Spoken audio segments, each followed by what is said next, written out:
ጀነራሉ ላይ ያሴረው ማን እንደሆነ ታወቀ። ፕሬዝዳንት ታደሰ ምንም አይነት መግለጫ እንዳይሰጡ ታገዱ። በመቀለ የተፈጠረው ግርግር ጠንሳሽ በስም የተጠቀሱ የህወሓት ከፍተኛ ባለስልጣናት መሆናቸው ተጋለጠ። ህወሓት የህዝቡ ተቃውሞ ከቁጥጥሩ በላይ ሆነበት። ህዝቡ በድጋሚ ግልብጥ ብሎ አደባባይ ወጣ። በመሆኑ ህወሓትን የሚያወግዝ ሰላማዊ ሰልፍ ተካሄደ።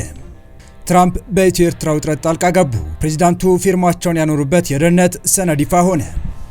በቀጠለው የመቀለ ውጥረት አዳዲስ ነገሮች መሰማታቸውን ቀጥሏል። ወደ መቀለ ሰተት ብለው የገቡት ከ70 በላይ የሚሆኑ ታጣቂዎችም ወደ መቀለ የሄዱበት ዓላማ እንደተባለው የደሞዝና የጥቅማ ጥቅም ሳይሆን የላካቸው አካል አቅም እንዳለው ለማሳየት ያደረገው እንደሆነ ተገልጿል። ይህ የተፈጠረው በህወሓት ከፍተኛ አመራሮችና በጊዜው አስተዳደሩ መካከል በተፈጠረው አለመግባባት እንደሆነ የተሰማው። ሰራዊቱ ወደ ፕሬዝዳንቱ ጽህፈት ቤት ያመራው እንደተባለው የመፈንቅለ መንግስት ሙከራ ለማድረግ ነው የተባለ ሲሆን ለአሁኑም ያሰቡትን እንዳሳኩ እየተነገረ ይገኛል። ለመሆኑ የትኞቹ የህወሓት ከፍተኛ አመራሮች ናቸው ታጣቂዎቻቸውን ወደ መቀለ መሳሪያ አስታጥቀው የላኩት የሚለውንና ህወሓት ላይ በቀጠለው የህዝብ ተቃውሞ በመሆን የተካሄደውን ህወሓትን የሚያወግዘው ሰልፍ እንዲሁም እየከረረ በመጣው በኢትዮ ኤርትራ ውጥረት የአሜሪካው ፕሬዝዳንት ጣልቃ መግባታቸውና ይህንን በተመለከተ የፈረሙት የደህንነት ሰነድ የተመለከተውን መረጃ በዝርዝር እናስደምጣችሁ ተገኝተናል። ሰላም ውድ የሉሌል ቤተሰቦች እንደምን አላችሁ? ቻናሉን ሰብስክራይብ፣ ላይክ፣ ሼር ያደረጋችሁ እስከ ጥንቅራችን ፍጻሜ አብራችሁን ቆዩ።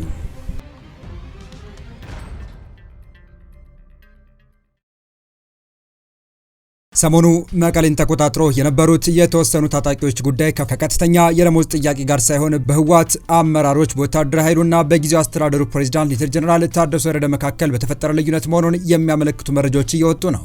ታጣቂዎቹ ወደ መቀለ መሃል ከተማ የዘለቁት በህወሓትና በታጣቂዎች ወታደራዊ አመራሮች ትብብር እንደዚሁም ከጀነራል ታደሰ ወረደ እውቅና ውጪ መሆኑን የሚያመለክቱ መረጃዎች በመውጣት ላይ ናቸው።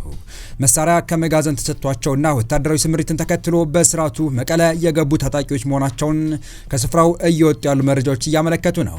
በዚህም የራሳቸው የፕሬዝዳንት ጽህፈት ቤት የመቆጣጠር ከተማውን ስጋት ውስጥ የመክተት እና መገናኛ ብዙሃንን በመቆጣጠር አቅማቸውን የማሳየት እንቅስቃሴ ውስጥም ገብተው ታይተዋል። በጀነራል ታደሰና በነ ደብረጽዮን ቡድን ውስጥ የታየ ግልጽ የአቋም ልዩነትም ነው ተብሏል። በዚህ ሁሉ ሂደት ውስጥ ግን ክልሉን በጊዜው አስተዳደርነት በፕሬዝዳንትነት እንዲመሩ የተሾሙት ሌተና ጀነራል ታደሰ ወረደ አንዳችም አይነት ድምጻቸውን እንዳያሰሙም ተደርገዋል።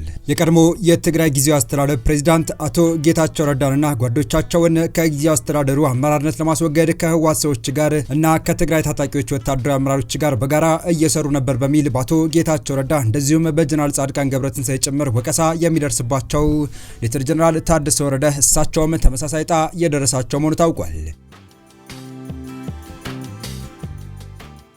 ጽህፈት ቤታቸው ሳይቀር በታጣቂዎች እንዲያዝ የተደረገው ሌተና ጀነራል ታደሰ ወረደ ይህንኑ ክስተት በተመለከተም አንዳንዶች እንደ መፈንቅለ መንግስት ቢቆጥሩትም እስካሁን ባለው ሁኔታ ግን እሳቸው ድምጻቸውን ያሰሙበት ሁኔታ አለመኖሩን በርካቶችን አስገርሟል።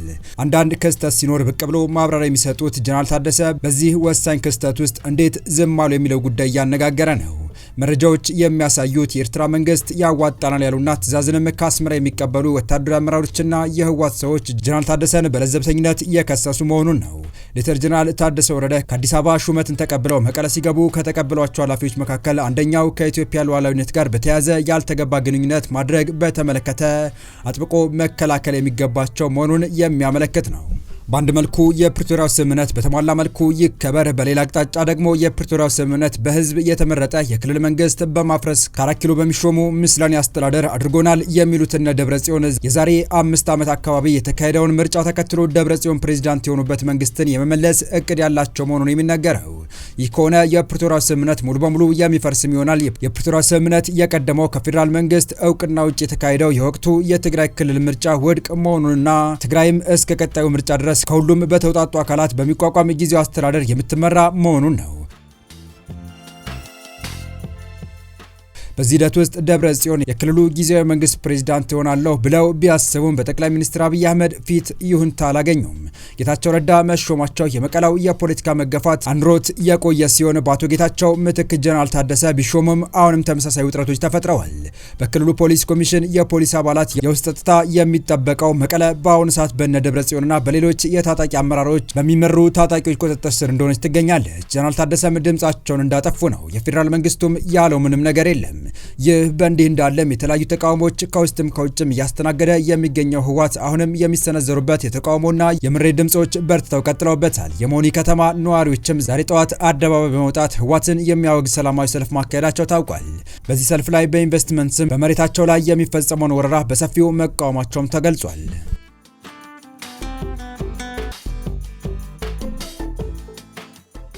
በቀጣይ መረጃ የአሜሪካው ፕሬዝዳንት ዶናልድ ትራምፕ በኢትዮ ኤርትራ ወቅታዊ ውጥረት ፊርማቸውን ያኖሩበት የደህንነት ሰነድ ይፋ ሆኗል። በፕሬዝዳንቱ ፊርማ ይፋ የሆነው ሰነድ የግብፅንም ጉዳይ በተመለከተ ማብራሪያ አስቀምጧል። የአሜሪካ ስቴት ዲፓርትመንት በፕሬዝዳንት ትራምፕ ፊርማ ስር ይፋ ባደረገው የደህንነት ሰነድ የኢትዮ ኤርትራ ጉዳይ ተነስቷል። የ25 የዩናይትድ ስቴትስ ብሔራዊ ደህንነት ስትራቴጂ በዝርዝር በተቀመጠበት በዚሁ ሰነድ ላይ አፍሪካን በተመለከተ የፕሬዝዳንት ትራምፕ አስተዳደር እንቅስቃሴን በተመለከተ ሰፊ ማብራሪያ ሰጥቷል። የትራምፕ አስተዳደር በአፍሪካ ዲፕሎማሲያዊ ንቁ ተሳትፎ ማድረጉን በመጥቀስ በአፍሪካ የተከሰቱት ግጭቶችን ለመፍታት እንዲሁም አዳዲስ ጦርነቶችን ለመከላከል ትኩረት አድርጎ መንቀሳቀሱን በመግለጫው ተገልጿል።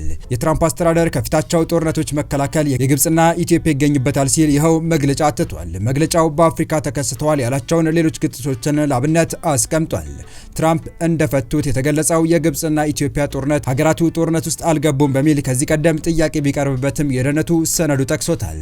ዶናልድ ትራምፕ ከዚህ ቀደም እንዲህ ኢትዮጵያና ግብፅ በታላቁ የኢትዮጵያ ህዳሴ ግድብ ምክንያት የነበራቸውን ግጭት በማስቆም ሰላም ማምጣታቸውን ደጋግመው መናገራቸው ይታወሳል። ትራምፕ በስልጣን ዘመናቸው ጣልቃ በመግባት ካስቆሟቸው ግጭቶች መካከል በኢትዮጵያና በግብፅ መካከል የተካሄደውን በማለት ጠቅሰዋል።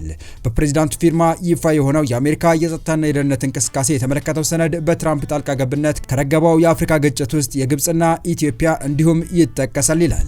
የ2005 የዩኤስ ብሔራዊ ደህንነት ስትራቴጂ ሰነድ ትራምፕ ከፊታቸው ግጭቶች በተጨማሪ አሁን ላይ ፍጥጫ ላይ ያሉና ወደ ግጭት ይገባሉ በሚል ስጋት የተቀመጡ ሀገራትን ጉዳይ ይጠቅሳል። በኢትዮ ኤርትራ መካከል የግጭት ስጋት መፈጠሩን ያነሳው ይህ የደህንነት ሰነድ ውጥረቱ ወደ ለየለት ግጭት ከመቀየሩ በፊት የድርድርና ውይይት እድሎች መፍጠር የቅዱ አካል መሆኑን ያመለክታል። አሜሪካ በ2025 በሱዳን፣ ሩዋንዳና በሌሎች በአህጉሪቱ ያሉ ከባድ ቀውስ ያስከተሉ አክቲቭ ጦርነቶች ላይ ትኩረት ከማድረጓ ባሻገር ጦርነት ያልከፈቱ ነገር ግን ጦርነት ውስጥ ሊገቡ ያሉ ሀገራትንም ጉዳይ በቅርበት እየተከታተለች መሆኑ ተመለክቷል። በዚህም የኢትዮ ኤርትራ ውጥረት በዋናኝነት የተጠቀሰ ሲሆን ሰነዱ ይህ ውጥረት እንደ ሶማሊያ ካሉ አለመረጋጋት ጋር ተያይዞ ወደ ሰፊ ቀጠናዊ ቀውስ ሊሸጋገር እንደሚችል ስጋቱን ገልጿል።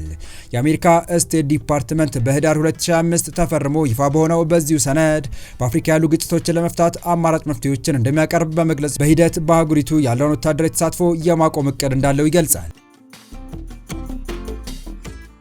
ስትራቴጂው በድርድርና ክልላዊ ዲፕሎማሲ ድጋፍ እንዲሁም በግጭት መከላከል ላይ የአሜሪካ ተሳትፎ የጎላ እንደሚሆን አጽንኦት ይሰጣል። በተጨማሪም የአሜሪካ የእርዳታና ኢንቨስትመንት መሳሪያዎችን በድርድርና ሰላም ሂደቶች ላይ ተግባራዊ እንደሚሆን በሰነዱ ተመላክቷል። በሰላምና ድርድር ሂደቶች አግዋ እንደ መሳሪያ ሆኖ እንደሚያገለግል በትራምፕ በተፈረመ የደህንነት ሰነድ ላይ ተመላክቷል። የተወደዳችሁ የቻናላችን ቤተሰቦች ለአሁኑ ለእናንተ ይመጥናሉ ብታደምጧቸው ታተርፉባቸዋላችሁ ብለን የመረጥንላችሁ ዕለታዊ መረጃዎቻችን እስካሁን ያደምጣችኋቸው ነበሩ።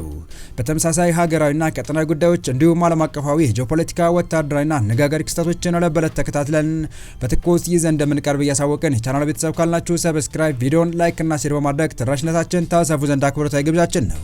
አበቃን። ሰናይ ጊዜን ተመኘን።